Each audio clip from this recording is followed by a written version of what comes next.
దాంట్లో smart work అని చాలా మంది అంటుంటారు. అంటే smart work, hard work difference ఏంది అసలు?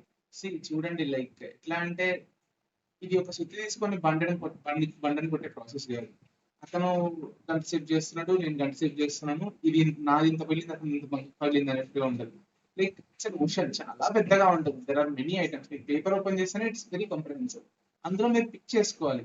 లైక్ సిలబస్ మీకు ఐడియా ఉంటే, పీవీక్యూస్ తీసుకుంటే you will have an idea. Okay, ఇది ఉంది, ఇది అడగవచ్చు. ఇది ఉంది, నేను చదవాలి బికాస్ ఇది సిలబస్ లో ఉంది.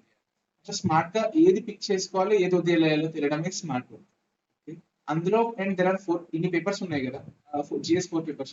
ఇందులో స్కోరింగ్ పేపర్స్ ఏవి, దాని మీద ఫోకస్ పెట్టాలి. ఎక్కువ టైం ఏది స్కోరింగ్ దానికి పెట్టాలి. లైక్ తక్కువ స్కోరింగ్ వచ్చే వాటిలో లైక్ జిఎస్ 3 ఉంటుంది. అందులో ఏంటంటే చాలా వైడ్ గా ఉంటుంది సిలబస్. దాంట్లో ఎక్కువ టైం పెట్టేస్తే రిటర్న్స్ ఎక్కువ రాకపోతే that is not a smart strategy అని. ఈ అటెంప్ట్ చేసింది అది. I focus on essay, ethics and politics, GS 2 and optional and interview. ఇవి నా స్ట్రెంగ్స్ ఉండేవి. GS 1 and 3 like above average marks రావాలి అనుకున్నాను. ఇట్లా గుడ్ మార్క్స్ వస్తే అండ్ బిగ్ త్రూ అనుకున్నాను.